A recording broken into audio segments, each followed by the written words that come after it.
He stole groceries to survive. The court gave him life. But buried in the paperwork, one detail changed everything. He stole groceries to survive. The court gave him life. But buried in the paperwork, one detail changed everything. What if feeding your family cost you your freedom forever? One man, hungry and desperate, stole $50 of groceries. The judge slammed down a sentence meant for murderers, life in prison. But betrayal sparked fury. And fury, sometimes, is the seed of resistance. He wasn't a criminal, not a gangster, not a threat to society, just a man named Marcus. Marcus grew up in a small California town, the kind where neighbors knew your name. He worked odd jobs, construction, warehouse shifts, anything that kept food on the table. His dream: stability, a roof his children could always count on. He had 2 kids who adored him, a wife who believed in his quiet strength. On Sundays, they gather at the park, sharing laughter over cheap ice cream cones. Life wasn't perfect, but it was theirs. Marcus knew struggle, late rent notices, power bills taped to the fridge like threats. But he kept going, telling his kids, one day it'll get better.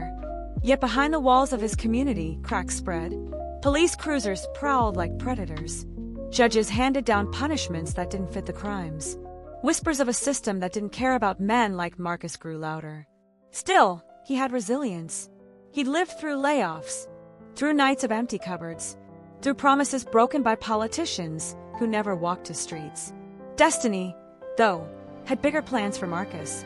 Plans far darker than he could imagine. Because soon, survival would demand a choice. And that choice would change his life forever. It started as an ordinary Tuesday. Marcus walked into a grocery store with $20 in his pocket. Enough for bread, maybe milk, not enough for a full meal. His children had gone 2 nights eating little more than rice. His wife's voice cracked when she whispered, "We'll be okay." But Marcus knew they weren't. So he made a choice, a desperate one. He slipped cans of soup, a pack of chicken, and cereal into his jacket. $50 worth. Survival disguised as theft. He thought he could make it out. Thought no one would notice. But security cameras caught every move. A manager stopped him at the door, calling police before Marcus even explained. The officers came fast. No questions. No mercy. They pressed his face against the floor like he was armed. His kids watched through the store window, screaming his name. But the betrayal hadn't even begun. At trial, Marcus expected compassion. Expected the truth, that this was a crime of hunger to matter. Instead, the prosecutor painted him as a career criminal. A menace. A man who refused to contribute to society. The jury never heard about the empty cupboards. Never saw the eviction notice taped to his door. They only heard 3 words. 3 strikes law. And just like that, the verdict was sealed. Life in prison. For groceries. The courtroom gasped. His wife sobbed. Marcus stood frozen, fear flooding his veins. But in that moment, something sparked. Fear shifted into fury. Because if the system could bury him alive, maybe he wasn't the only one. And maybe this fight was just beginning. Prison wasn't justice. It was a cage. A place where the powerful whispered and the weak vanished. Marcus tried to understand how it had happened. The evidence was thin. Yet every officer, every prosecutor, every judge seemed determined to crush him. Witnesses changed their stories. Security footage conveniently malfunctioned. Even minor infractions from his past were twisted into proof of guilt. Outside, the community was divided. Some called him a criminal. Others whispered about hunger, survival, and unfair laws. His children's friends avoided them. Their schoolyard was filled with judgment, not support. The media had a feast. Headlines screamed, "Life for grocery theft. A man punished for choice." Reports ignored hunger, poverty, or desperation. They painted Marcus as dangerous, as someone who refused to follow the law. Inside, despair gnawed at him. Days bled into nights. But with each injustice, a seed of resolve grew. He couldn't undo what had happened, but he could prepare for what was coming. Letters from sympathetic strangers trickled in. An attorney questioned the case quietly, hinting at flaws the system ignored. One detail, small, almost laughable, would later change everything. Marcus began to study. Learn the law, the loopholes, the procedures. He mapped the timeline of his arrest, the inconsistencies, the overlooked witnesses. The injustice was meticulous, but so could he be. Still, every night, the fear returned. Could one man beat the system? Could truth survive this machinery of lies? And yet, Marcus understood something crucial. Even when the world turned against you, even when headlines screamed falsehoods, truth has a way of refusing to stay buried forever. One day, the spotlight would shift. One moment would expose the cracks, and the world that had sentenced him for survival would never see it coming. The fight was no longer about groceries. It was about dignity, about justice, and about proving that no cage, no law, no judge, no corrupt system could contain the truth forever. The courtroom was cold. Marble floors reflected polished shoes, not compassion. Judges watched silently, their gavel looming like a guillotine. Marcus stood in the defendant's box, the weight of every accusation pressed down. Each prosecutor's word was sharp, deliberate. They ignored contradictions, twisted his history, painted desperation as malice. Witnesses testified, or rather, recited rehearsed scripts. Security guards claimed flawless observations. Managers spoke of habitual theft, ignoring context, ignoring hunger. His attorney tried, quietly, firmly, but every objection was overruled, every plea dismissed. The law was a weapon, not a shield. Outside, his family sat frozen. Children clutched each other. His wife's knuckles whitened around tissues. Community members whispered in horror. Some turned away, unable to face the cruelty. The media thrived on spectacle. Headlines screamed guilt, certainty, finality. Marcus felt crushed. Fear, despair, fury all intertwined. Yet beneath the weight, he was unbroken. Then a pause. The courtroom held its breath. A witness approached the stand. Their testimony didn't align with the prosecution's story. Something small, something seemingly insignificant. Yet the judge frowned.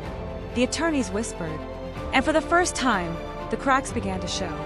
The villains, police, prosecutors, the system itself, still appeared to hold all power. But one voice had shaken their foundation even slightly. Marcus didn't yet know how far it would reach. But he knew this. Justice might bend. But the truth had begun to stir.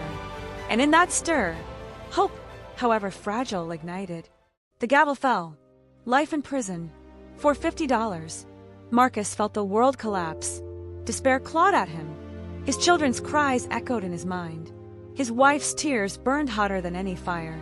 The courtroom erupted. Judges nodded. Prosecutors smirked. They believed victory was theirs, that justice had been served. But Marcus's resolve had hardened. Every injustice, every lie, every manipulation became fuel. The anger inside him refused to be buried. Outside, whispers began. Neighbors questioned. Journalists dug. Stories of hunger, desperation, and legal cruelty leaked.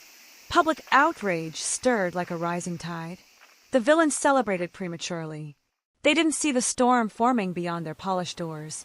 They didn't know the fight had only just begun. In that moment, Marcus understood. Injustice had won the battle, but not the war. Every life sentence carries cracks. Every lie leaves footprints. And some truths refuse to stay hidden forever. The doors slammed shut. Marcus was taken away. His children clung to each other. His wife's sobs echoed through empty hallways. The neighborhood mourned. Whispers of outrage grew louder. Posters, messages, online threads. People questioned how a man could receive life for groceries. Some feared speaking out. Others refused to stay silent. Inside prison, Marcus faced long nights and cold meals. Memories of home haunted him. Every day felt like a repetition of despair. But anger became a weapon. Every injustice he endured, he cataloged. Every unfair rule, every corrupted officer, every false statement etched in his mind. Outside, the community began to shift. Neighbors organized. Advocates investigated. Local journalists dug deeper. The cracks in the system widened. Hope existed in fragments. Letters from strangers reminded Marcus he was not alone. Supporters rallied online, demanding accountability. The same headlines that condemned him now sparked debate, outrage, and action. Yet danger lingered. Corruption remained. The system still powerful. One misstep could crush all progress. Marcus understood something vital. Being imprisoned didn't mean being defeated. The hero may be down, but the story isn't over. And somewhere, beneath despair and injustice, a plan began to form. A plan fueled by truth, resilience, and the unwavering belief that survival and justice are not mutually exclusive. Marcus served his time, but his story ignited outrage. Community meetings, petitions, and viral campaigns grew louder. Neighbors who once looked away now demanded accountability. Though he lost his freedom, he sparked a movement. The system had won the battle, but the people had found their voice. They couldn't win, but they lit a fire for others. Imagine it was you, a choice born of hunger, punished with a lifetime behind bars. How would your family survive? Your community respond? Marcus's story is not just his. It's a warning, a mirror of injustice everywhere. If this outrages you, don't stay silent. Share his story. Comment. Raise your voice. Demand accountability. Every click, every conversation, every act of awareness chips away at injustice. Because justice survives only if ordinary people stand together. Today it's Marcus. Tomorrow it could be anyone. And when truth meets courage, change becomes inevitable.